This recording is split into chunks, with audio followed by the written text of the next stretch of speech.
Well, hello and welcome back to the Lamppost Listener. My name is Daniel, and this is a podcast where we usually journey chapter by chapter through C.S. Lewis's Chronicles of Narnia. However, today we have a special episode to honor the life and legacy of Walter Hooper. This episode is an installment in a series of podcasts reflecting on the contributions of Hooper. You can find the first two episodes at All About Jack and Pints with Jack. Now, as I'm sure many of you already know, Walter Hooper passed away in December of last year.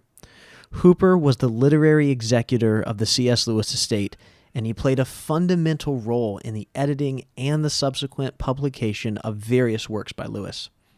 After a 4-year correspondence, Hooper, who is an American, he met Lewis in 1963, and he was asked to be Lewis's secretary before he headed back home across the Atlantic. Unfortunately, Lewis died in November of '63, but Hooper still returned to England to work with the estate. Now, as the executor of the estate, he worked tirelessly to keep Lewis in print and to ensure that his works continued circulating in the public. Over the course of this episode, we're going to hear reflections from 8 different voices in the Lewis community. Our first reflection comes from Andrew Lazo from Northwind Seminary. He's an internationally known speaker and writer specializing on C.S. Lewis and the Inklings. He was the co-editor of Mere Christians, Inspiring Stories of Encounters with C.S. Lewis, and I'm sure many of you will recognize him as one of the current co-hosts of Pints with Jack. In his recorded reflection for this episode, he's going to give you a little bit more background information on Hooper's life in case you're not already familiar with him. If you're interested in learning more about any of today's contributors, you can find links in this episode's description. Now, let's begin with Andrew Lazo.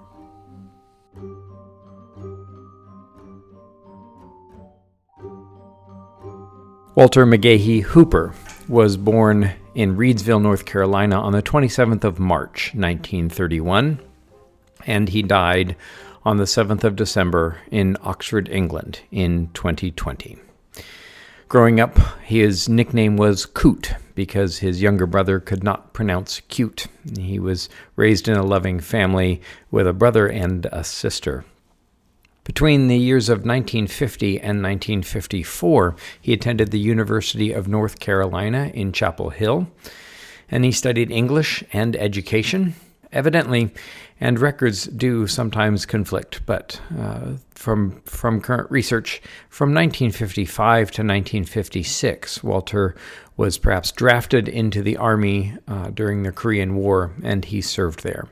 He was fond of recalling carrying around a copy of Miracles in his Army blouse, and having it bounce around when he did jumping jacks, and then hastening over to read Miracles during smoke breaks. Lewis had gotten a hold of Walter Hooper and had never let go.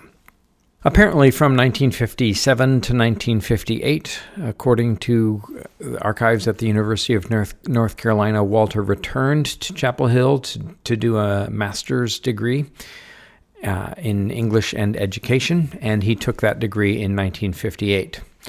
A little confusingly, also the records of Virginia Theological Seminary in Alexandria, Virginia, the flagship Episcopal Church seminary, shows that he entered the seminary in 1958 as a junior, and either completed his middler year or did not complete his middler year, but in any case, by 1960, had left the seminary without finishing his degree in divinity.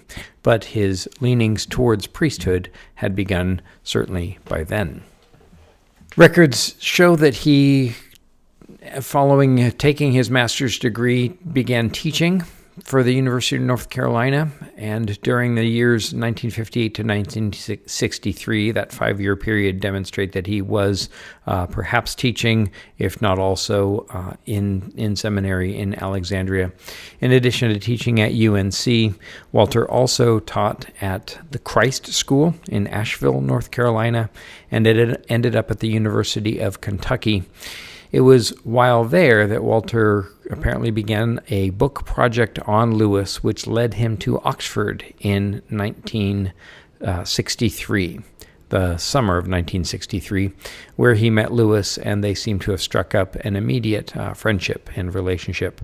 Walter was devoted to the writings of C.S. Lewis all of his life, and it became apparent that Lewis could use at least some secretarial help, and Walter was happy to participate. After the summer, Walter returned to the States to wrap up his affairs, planning to move to Oxford to work for Lewis. And then, of course, Lewis unfortunately died on the 22nd of November, 1963. Conflicting reports describe correspondence beginning with Walter and C.S. Lewis perhaps as early as 1953. But he certainly had met Lewis and was answering letters on Lewis's behalf by the summer of 63. Walter remained in Oxford once he moved there to be an advisor to the estate, a literary advisor to the estate of C.S. Lewis, and has recorded in a number of places that the thought that an author's legacy might die within 4 or 5 years after his death led Walter to help to edit and publish a number of books by Lewis during those subsequent years. Also during the 60s, Walter became an Anglican priest and was a chaplain at Jesus College, and also between 1965 and 1967, according to records, a chaplain at Wadham College in Oxford. Other accounts record him as an assistant rector at St. Mary Magdalene Church, and Walter remained in the Anglican Church until his conversion to Roman Catholicism in 1988. During the years, the 60s and the 70s, Walter was instrumental in editing a number of books by C.S. Lewis, beginning with books of essays, Lewis's poems, and Lewis's letters, and apparently with Walter's assistance, Warren Lewis put an edition of Lewis's letters out in the 60s.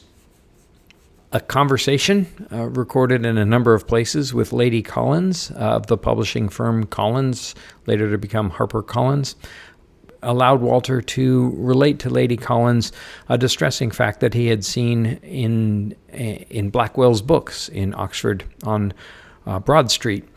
He had seen a number of C.S. Lewis's books remaindered, and a number of them had gone out of print. And so Walter offered Lady Collins the deal that for every new book of Lewis material that he was able to bring to her to publish, she would put back into publication 2 books of Lewis's that had gone out of print. And it was in large part due to this prescient, thoughtful advice and bargain that most of Lewis's books remain in print to this day. Walter was a deeply committed Catholic after his conversion, and in fact, once, apparently before his conversion, met Pope John Paul II, now Saint John Paul II the Great. There's a picture of Walter and the Pope, Walter wearing his Anglican collar, and Walter was fond of recalling his brief conversation with the Pope. He said, "Walter, do you still love your friend C.S. Lewis?" And, of course, that answer was yes. The enormous bibliography of Lewis's writings can be found in a number of places, including Walter's incredibly helpful companion and guide, along with We Remember C.S. Lewis, edited by James Como. That bibliography from the companion and guide was updated in Como's book, We Remember C.S. Lewis. It stretches to many, many, many pages and takes careful account of all of Lewis's publications. And since Lewis's death, Walter has had a hand in many, many of them coming to light. And so many books by C.S. Lewis that we now read, we read thanks to Walter and his incredible efforts as Lewis's ongoing literary advisor. Personally, Walter never married, but lived in Oxford, was a daily communicant whenever possible at the Oratorio, also called St. Aloysius, in St. Giles in Oxford, and an active member of that parish. A fond lover of cats, Claret the Meek was a dear cat of his, the Blessed Lucy of Narnia, his last cat. And Walter was also fond of traveling. With his godson, traveled a number of times, especially to Italy, where he visited Narni, which was perhaps the inspiration for the name of Narnia. Friends recall the way that Walter had a kind of purity of love and generosity in answering emails and letters, and in his generosity in giving talks. Walter was quick to not only share his reminiscences and reflections about Lewis's works, but really, in a very friendly way, enter into conversation. And so when in Walter's presence, as I can well attest, one didn't feel like one was sitting at the feet of the great man, but that we were sitting together enjoying talk about one of our favorite topics. In addition to speaking, Walter continued editing books, and at the time of his death was apparently still hard at work in doing a new edition of C.S. Lewis's letters. He also wrote a voluminous diary and published it himself, had it bound, and recorded many of the events in his own life. His life is a legacy to pure-minded, pure-hearted focus on helping the works of C.S. Lewis come to the world, and Walter Hooper's legacy will long live on in the way that he has helped us to see Lewis clearly, so that by the efforts of both men we can also see Christ more clearly. Walter Hooper, rest in peace, rise in glory, and may light perpetual shine upon you. Thank you for your work, good and faithful servant. Enter now into your rest. We are now going to hear from Dr. Charlie Starr. Dr. Starr is an associate professor of English at Alderson Broaddus University in West Virginia. He's also the author of the Fawn's Bookshelf, C.S. Lewis on Why Myth Matters. I went to meet Walter Hooper in Oxford in 2011, and as a Lewis scholar, trying to write about what was then a very controversial topic, the authenticity of the Man Born Blind short story, also known as Light, I was very intimidated. Hooper is the first Lewis scholar, not chronologically, but among us. That was what he did for Lewis scholarship, is he made it possible for the rest of us to go on and be Lewis scholars. So to meet such a giant in the Lewis field, well, I was convinced he would be a giant himself. He was going to be at least 6'6". And when you see pictures of him, of course, he never seems to be smiling. And then what you learn later is that that is him smiling. So I thought, well, he's just going to be a very grave and serious person, because C.S. Lewis is grave and serious, which is completely untrue. Lewis was wonderful and funny, and the life of a party. But anyway, I expected Walter to be very serious and very tall. I knocked on his door, and the man who answered the door was half a head shorter than I was. And the first thing out of his mouth was a very brisk, a wonderful, a bountiful hello. And then immediately began to start talking to his cat, whose name was Blessed Lucy of Narnia. Lucy was trying to get out of the house, and he said to her, no, you can't go out. We have a visitor with us today, and we've got to take care of him and entertain him. And Walter just invited me in with warmth and wonder, and he fed me tea and Lewis's favorite biscuits, his cookies. And I presented my research to Walter, and I was very timid about it, because I was thinking I'm about to tell Walter Hooper that he might be wrong about something. Turns out he agreed with me completely, and that he wasn't wrong at all, that he helped me solve a mystery about the Light short story. And my 2 hours with him then just rushed by, and suddenly they were over with. While I was at his home, however, he showed me some wonderful things. He showed me some original Pauline Baynes illustrations from I believe it was the Silver Chair. He showed me his vast personal journal. He showed me his first edition of Dimer with the dust jacket still on it, perhaps the only existing copy of that book in the world that still has a dust jacket. And then as we were leaving, he had to go to an appointment. He walked me out, and as we were going, he told me a story which I've since read somewhere among his introductions to Lewis works, but I had never heard that story to that time. It was a story about Fred Paxford, and Walter told it to me as if it was the very first time he was telling it to anyone, which I strongly doubt. He probably told the story many, many times, but he told it to me with enthusiasm, and it was when Lewis and his wife Joy were about to go on a trip to Greece, and they were going to fly in an airplane. Fred Paxford, who is the model for Puddleglum in the Silver Chair, Paxford put them in the taxi and shut the door, and he said, "Now, Mr. Lewis, have you heard about this plane that wrecked just the other day? Everyone dead. Everybody burned beyond all recognition. How about that, Mr. Lewis? Beyond all recognition." Just before Lewis and Joy were about to get on an airplane to fly to Greece. That was very much Paxford, and I will remember that story, and I will remember Walter Hooper's love and charm and his support for me for the rest of my life. Walter was gracious enough also to write the foreword to my first Lewis book, The Light Book, and in that he tells a new Lewis story, one that I don't think is told anywhere else. So again, much thanks to Walter for helping me in my journey in pursuing Lewis. He will be missed. Next up, we have Dr. Diana Glyer. She's an award-winning author and professor at Azusa Pacific University. Dr. Glyer is also the author of The Company They Keep and Bandersnatch. Both publications focus on Lewis, Tolkien, and the creative collaboration of the Inklings. Okay, so think about a famous person you'd like to know more about. Maybe William Shakespeare or Amelia Earhart or Rosa Parks, maybe Alexander Hamilton. How do we know what we know about these people from the past? Their voice is silent, and their stories are scattered among the people who knew them. And those people are gone too.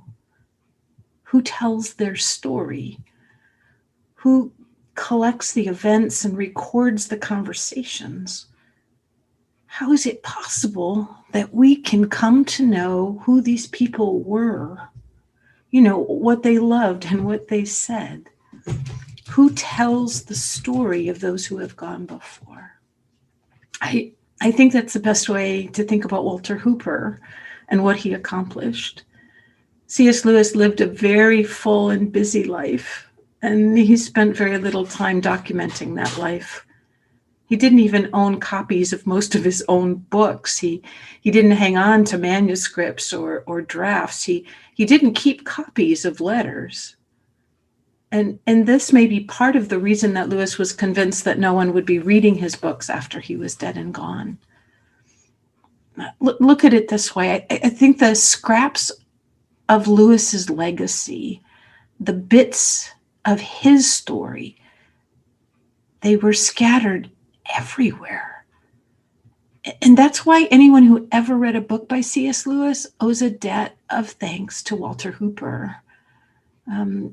Walter co-wrote one of the earliest biographies of Lewis, and it's still one of the most important because what he wrote in that book and also what he told us in the past 50 years of giving lectures and doing interviews and writing articles and forewords, what he said, what he wrote, what he told us is all firsthand. What can I say? How can I put this? Walter collected the scraps and pieced them together to create the quilt of a life well lived. He took Lewis's accomplishments and conversations and situations, and he stitched them together to show us just how big and how beautiful Lewis's life and faith and books and essays and accomplishments and heart, how big and beautiful these things really were. For example, there's more than 3,000 letters in C.S. Lewis's collected letters. 3,000 letters, 3,000 pieces of paper. Can you imagine? What kind of persistence and imagination does it take to find more than 3,000 letters scattered among their readers, young and old, around the world? Not only to find them and to collect them, but to arrange them and carefully annotate them and publish them. It's monumental. And Walter did that. He did more. He did the same thing with Lewis's essays and his sermons and his short writings too. He tracked them down and edited collections of the writings of Lewis. More than 30 books. It's amazing. It's an extraordinary accomplishment.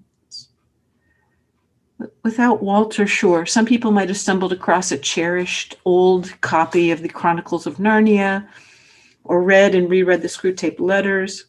Maybe people would still study mere Christianity in seminary or look at the discarded image as a textbook in classrooms. But it takes a different kind of energy to show the full extent of Lewis's legacy, to tell the larger story. That story.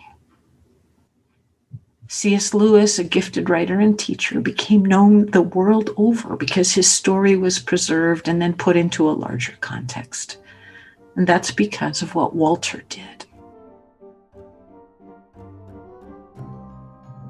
Our next remarks are by Dr. Brenton Dickinson, who works in the literature department at Signum University. He's also a lecturer in literature at the King's College in New York City, lecturer in theology and literature at Maritime Christian College in Charlottetown, Prince Edward Island, the sessional instructor in the Center for the Study of Christianity and Culture at the University of Prince Edward Island, and instructor in spiritual theology at Regent College in Vancouver. Dr. Dickinson is also the curator of the wonderful blog, apilgriminNarnia.com. My first encounter with Walter Hooper in person was actually just this side of an accident. I was traveling in England with my family while I was attending school there, and I happened to be connecting with Will Voss, and he was running a talk at the Kilns on the same afternoon that we were intending to go up and visit the Kilns, C.S. Lewis's home. And at the talk was Walter Hooper. Walter Hooper spent an hour or so with people talking about the things that he had done as an editor, as someone who anthologized Lewis's work, and some personal reminiscences of his time living with C.S. Lewis and in those few years after his death. Well, so that was a great opportunity. When I came back in 2018, just a couple of years ago, I had a number of archival questions. And even though there's a great tight circle around Walter Hooper, and I'm not part of that inner circle, he was really generous enough to spend some time with me on an afternoon and talk about some of the ways that we work with the papers that Lewis has, that have been left of Lewis in the archive at places like the Bodleian.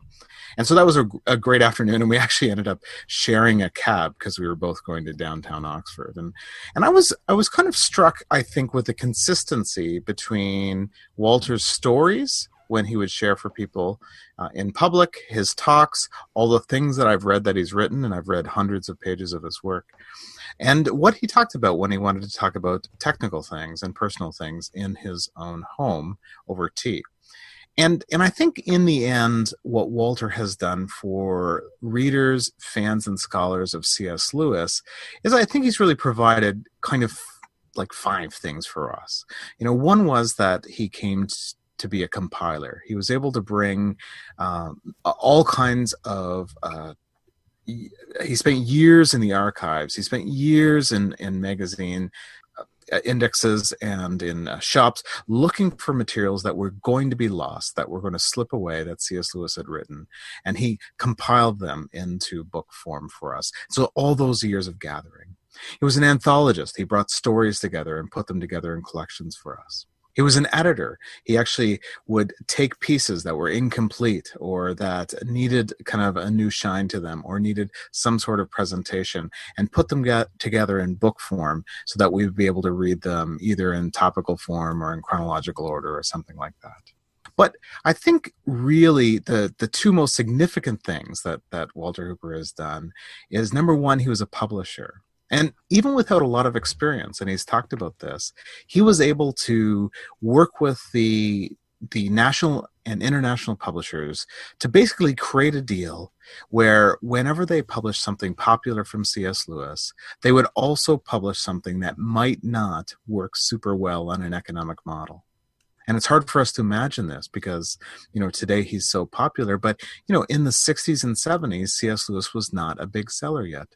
And so this particular deal kept almost everything that C.S. Lewis had ever published during his lifetime, and a number of things after, in print year after year, decade after decade. And many of those things have just been renewed even in the last 5 years. So that's a huge gift to the world of C.S. Lewis fans and friends. And another thing is, this is maybe a funny word, is Walter Hooper was a before speaker. That's maybe a literal way of saying that he wrote prefaces and introductions. He has set up not just, 30 books that he has edited and compiled himself, but dozens of others, helping scholars to be able to get a wider audience, or preparing readers for what a scholar or someone else who's worked in the archive is about to present to the world. It's both, all of these things represent, I think, a real generosity of spirit and just a huge, hardworking attitude. None of that really seemed to impress him all that much, but it certainly impressed me because I found it really consistent with his character in those few moments when we got to meet together in person. Our fifth reflection comes from Dr. Terry Lindvall. Dr. Lindvall is the author of Surprised by Laughter, The Comic World of C.S. Lewis, and God Mocks, a history of religious satire from the Hebrew prophets to Stephen Colbert. He also holds the C.S. Lewis Chair of Communication and Christian Thought at Virginia Wesleyan University. It's an honor to remember Walter Hooper. And I first met him in the mid-'80s when I was enjoying a sabbatical at the Kilns. I was studying for a book, researching a book on C.S. Lewis and laughter. And I was staying in the Kilns before it was restored or heated. As if I had come upon Cair Paravel in the days of Prince Caspian, with vines coming in the windows, birds all over the place. But I was there at the Kilns with a delightful Anglican chaplain at Magdalen College, Michael Perret. And he took me down to one of the meetings of the C.S. Lewis Society. And there I met Walter for the first time. And it was an enjoyable time, just really being charmed by his laconic kind of North Carolinian British style that he had. And so as I was researching Lewis's kind of 4 kinds of laughter, he began to kind of offer different scenarios, different examples. And I returned again in the 2000s when I had been fired from one university and was set up another and was able to escape to Oxford, and went with a friend, Ben Fraser, and we met with Walter again several times. And we would always pay for his pints, but he would give us back such pleasure of his mind. And there are 3 stories, there are 3 bits that I would share. And first was his oft-repeated anecdote that everyone knows, but he would tell it every time we met with him. And that's when the first time he met with Lewis. And after sharing several pots of tea, he asked Jack if he might use the bathroom. And of course, Lewis mischievously took this euphemism literally and took him to the tub room and brought him towels and soaps and everything else. And it was just kind of a delightful Chestertonian or jovial bit of mirth that you see that he had captured and was seeking to capture and kind of translate Lewis's own sense of humor. The second little bit that he repeated both times I was with him may be a bit apocryphal, but it's still delightful, and I think it shows us something both about Lewis and about Hooper's memory of him. And that's when he told the story of the fundamentalist Bob Jones Jr. and his visit. Now, Bob Jones was a teetotaler. He was a fundamentalist, but he came over and visited Lewis, and he returned to his South Carolina campus, Bob Jones University. And he allegedly said, "That man smokes a pipe and that man drinks liquor, but I do declare I think he's a Christian." And so it was kind of a wonderful little thing. And I think what's most important is it just showed that we have Hooper, who was able to kind of collect these moments that become part of the legend of Lewis. But the third thing, on the last time I was with him, was when he expressed ire, basically, at finding a very ridiculous article by Cambridge University's David Holbrook, who was kind of a quasi-scholar, but he was a Freudian, and he wrote a little essay in an education journal on the problem of C.S. Lewis. And he projected all kinds of sexual and pornographic psychoses on the author of Narnia and was trying to warn parents about it. The essay was kind of enlarged to become a book entitled Skeleton in the Wardrobe. And it twisted so many innuendos that has since become primary evidence for the dangers of what Lewis called the personal heresy approach to studying authors. And he just read into and projected in a Freudian sense so many things there. In fact, Lewis, in a little essay called On Criticism, talks about those type of critics who speculate about the genesis of any book. And this amateur psychology comes along and usually has a Freudian approach to literature and claims to know all about the inhibitions and the unacknowledged wishes that the author is trying to gratify. And so here's this kind of idea that he was projecting on Lewis. Now, at the same time, there are naughty bits in Lewis's work, and Hooper kind of acknowledged this when he talks about nymphs and fauns and Silenus and the allusion to female dogs, but not the kind of wild imaginings there. But this is what Hooper really brought out. He was able to kind of remember these little bits. And you could hear him when you're out kind of drinking your pints with him, and he would say in this very genteel, laconic tone, "Oh, no," quietly, and then he would counter what one had said, and then the kind of conversation would continue. But essentially for me, Walter Hooper was one of those great old bards, kind of those professional poets who would write eulogies or raconteurs who would chronicle the ways of a knight. So he could retell the stories and even possibly invent or embellish old ones. But we are greatly indebted to this clear calling that he's had, his apostolate of being a literary trustee who salvaged, collected, and marshaled all of Lewis's letters, essays, jottings, and everything from God in the Dock essays to Christian Reflections to Dark Tower, to his poems and letters, other worlds, his studies in medieval and Renaissance literature, everything that he collected for us. We are so indebted.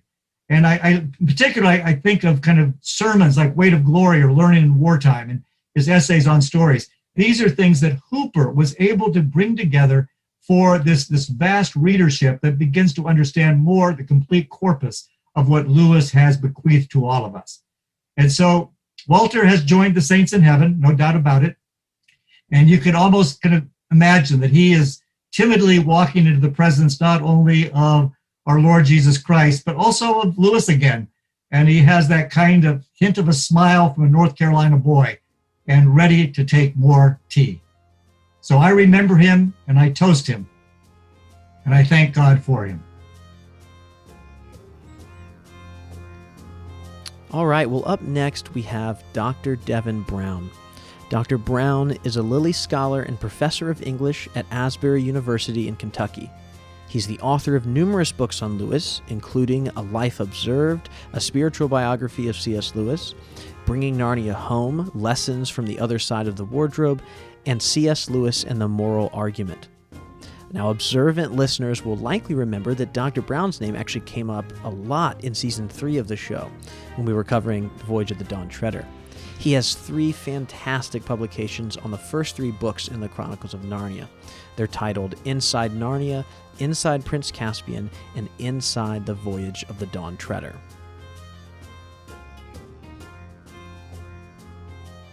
Well, like most people, I met Walter Hooper first through his books.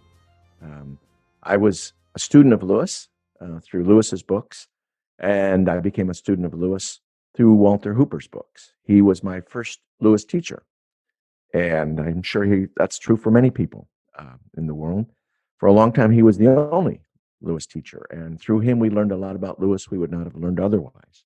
I met him in person in 2008. I was at the Kilns teaching in sort of a scholar in residence. The C.S. Lewis Foundation has a group of summer seminars where everyone gets to stay at the Kilns and eat in Lewis's dining room and sleep in his bedrooms. And I got to teach a class there in the library, which was the converted garage. And at the end of that week, Walter came out and spoke to the people who were there. And that was the first time, and actually the only time, I ever met him.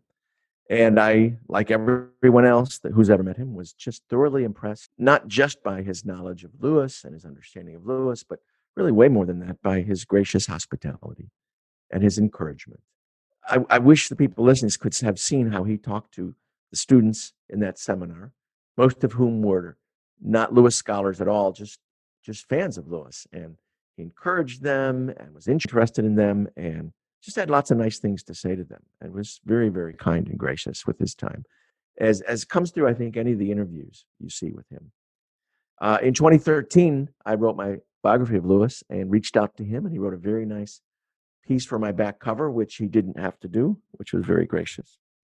So the one thing I will say about him that he, and this is what he shared with our group that night in 2008, is people look at the Lewis industry and think it's always been there. They think that there's never been a time where if you wanted to learn more about Lewis, all you had to do was pull a book down from the shelf. And that's not true. And he told some very, very moving stories about the early days of keeping Lewis in print. A publisher who had published a group of essays was about to let that group of essays go out of print. And Walter Hooper was there saying, no, we need to keep this in print, and making deals and encouraging people to keep Lewis in print. And, but for him, we might not have had so many of the collected works and so many of what we would call Lewis's B list. He really did a service for everybody now who knows about Lewis. Without Walter, we wouldn't know nearly as much. Of course, he was my first, Lewis biographer, who I turned to, the Roger Lancelin Green and Walter Hooper biography that came out in 1975 and has gone through a couple editions now. And then the other book that was just really instrumental for me was the C.S. Lewis Companion and Guide, where he had all sorts of interesting things to learn that you would not have known otherwise, could never have tracked down. Anybody who's done any Lewis at work at all has used the single volume Letters of C.S. Lewis and then the 3-volume collected letters. And, just imagine for a second I don't know how else to say it, the tedium of letter after letter after letter that Walter Hooper collected, authenticated, and then placed properly in one of those 3 volumes with whatever commentary before or after. Nothing glamorous about what he did, but I would call it a service. I would call it a ministry that he's done for all of us. Anyway, there are people who knew Walter better than I, but I knew him just so well from every day, just pulling off one of his books and learning from him so many years ago. And I'm very thankful for all he did. I know that, along with many others, I surely wouldn't be where I am today without his help. And for that, I am very grateful. We're now going to hear from Dr. Harry Lee Poe, the Charles Colson University Professor of Faith and Culture at Union University. In 2019, Dr. Poe released the book Becoming Lewis, a biography of young Jack Lewis. I first became aware of Walter Hooper in 1982. I was a freshly minted PhD, and I had the opportunity to write my first book review for a scholarly journal. And the book was Through Joy and Beyond, which was Walter's, perhaps you would call it a coffee table biography of Lewis. It was full of pictures from Lewis's childhood and throughout his life and the places associated with his life. That is still perhaps my favorite biography of Lewis, not because it is exhaustive, but because it was the introduction by which I first became aware of Lewis's life after having read books by Lewis. But it was also an introduction to Walter, because in that book, Walter gives some of his own experiences, having lived with Lewis the summer before Lewis died. So it was several more years before I met Walter. I met him in 1998 at the centenary conference on C.S. Lewis It was the C.S. Lewis Summer Institute put on by the C.S. Lewis Foundation in Oxford.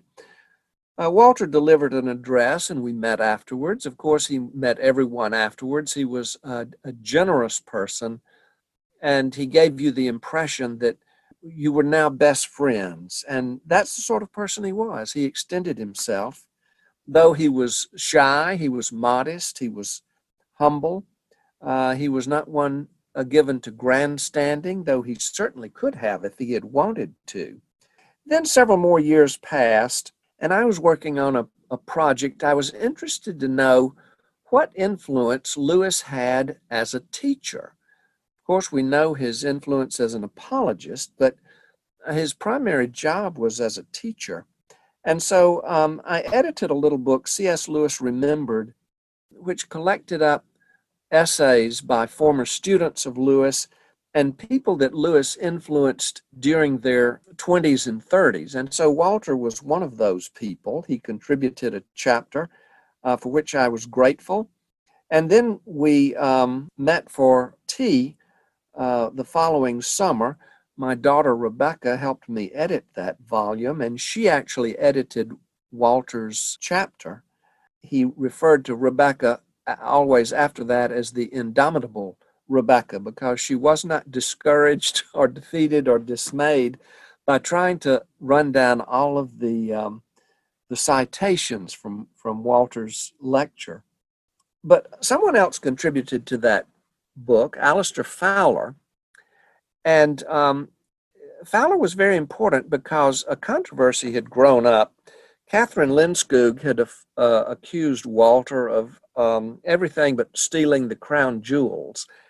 And among those accusations was that Walter had forged The Dark Tower, that unfinished science fiction novel that Lewis had begun.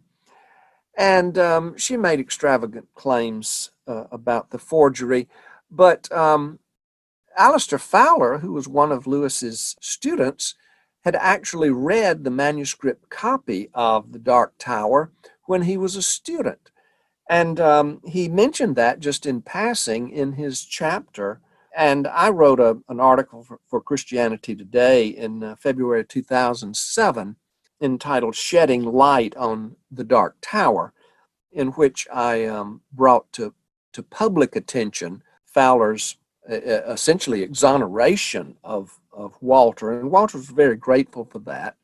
And so we would have tea from time to time when I visited Oxford.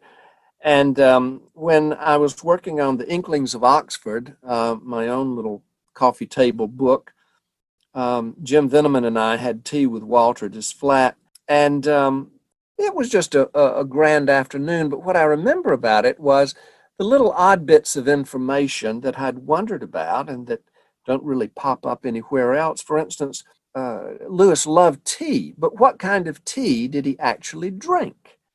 And Walter said it was Thai food tea, Typhoo, Thai food tea. That was his favorite. And he also had a huge cigarette habit. He smoked several packs a day. And I just wondered, what brand did he prefer? And he preferred Gold Flake cigarettes. So those were just two bits of trivia. I last saw Walter in 2016 when he spoke for us at the Inklings Week in Oxford. And I asked him on that occasion to talk about the job of his life. That is, he was keeping Lewis in print for decades, and the work he had gone through in simply keeping Lewis in print and making him available to future generations. I'm grateful that I got to know Walter casually, informally, from time to time. He certainly was a blessing to me, but a blessing to millions of others through his work and his dedication. Finally, we have Dr. Roger White, who's Professor Emeritus and founding curator of the Inklings collection at Azusa Pacific University. Dr. White was the co-editor of C.S. Lewis and His Circle, Essays and Memoirs from the Oxford C.S. Lewis Society. I first met Walter Hooper at an Oxford C.S. Lewis Society meeting. He was a regular attender, and I always enjoyed seeing him and getting to visit with him occasionally. One time I asked him about a book idea I had related to C.S. Lewis and education. And the more we talked, the more I came to realize the importance of looking at the books that C.S. Lewis read and how that informed his own education and his own learning. Walter was kind enough to let me come over to his house a number of times to actually review the that C.S. Lewis had owned that were in Walter's possession. There's over 100 books that Walter owned that I was able to catalog and make notes about, seeing Lewis's marginalia and his notes that he made to himself in each book. Walter was kind enough to let me spend quite a bit of time going through those books. In fact, I wasn't even through one day, and he was off to the oratory for the evening service, and so he allowed me to stay and complete my task for that day. I remember his kindness for doing that, and it was fun sometimes to see him walking around the city. One favorite memory of mine is running into him at the Bodleian Library and realizing that he was still at it after all these years, still searching for the next bit of research that he could share with people around the world about C.S. Lewis. He was very generous in other ways. Attending the C.S. Lewis Society meeting, I got to meet Judith and Brendan Wolfe at the time, and we decided to work on a book together, a collection of essays about the C.S. Lewis Society. And Walter contributed a number of chapters to that book. It's C.S. Lewis and His Circle, Essays and Memoirs from the Oxford C.S. Lewis Society.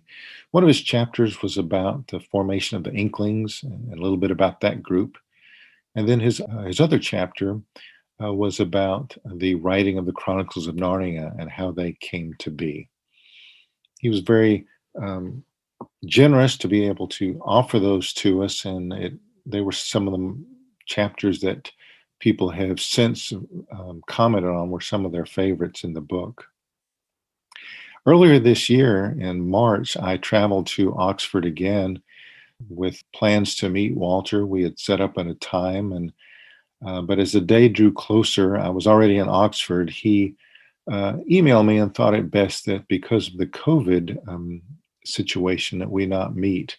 It was just about the time that travel was shutting down and COVID was all over the news. And of course, that was the best decision. But I regret not being able to see him that last time and to enjoy his company. I'll be forever grateful for his kindness, his generosity, his welcoming spirit, because he was always those toward me as a researcher and a writer. Now, after hearing these thoughtful reflections, I wanted to share one short story before we go.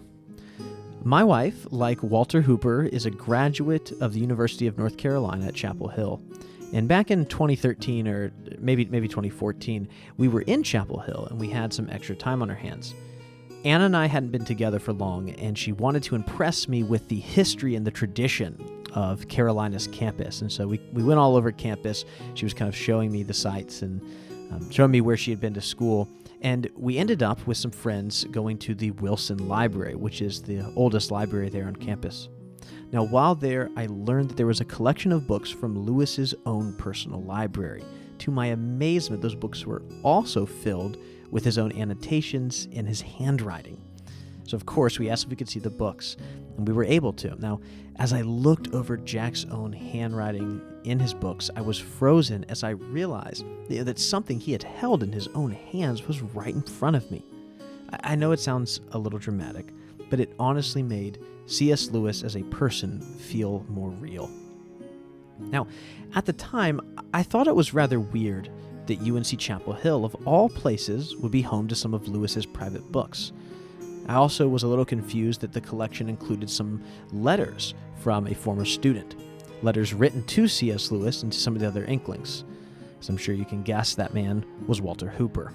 Now, at the time, I was a pretty casual reader of C.S. Lewis, and I didn't know who Walter Hooper was. But after listening to this episode, I'm sure that our listeners can begin to suspect how those books ended up at UNC. Now, as you have heard in some of our own reflections, and what was true in my own story, is that many people who have read C.S. Lewis haven't heard of Walter Hooper. I'm sure for some of our listeners, today's the first time you're hearing his name. Now, what I didn't realize on that day in Chapel Hill was that I was benefiting from the work of Walter Hooper, and I'm still benefiting from him every time I walk into a bookstore and I see copies of Lewis's books all over the shelves. And I share my story to highlight the fact that whether you've known about him for decades or you're just learning about him today, all of us who love C.S. Lewis owe some of our thanks to the life and legacy of Walter Hooper. Before we go, I would be remiss as a host if I didn't acknowledge the work of William O'Flaherty and David Bates in collecting and compiling these interviews over the past month.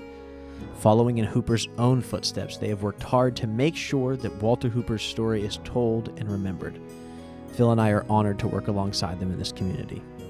In fact, Pints with Jack will be posting another episode remembering Walter Hooper later this week.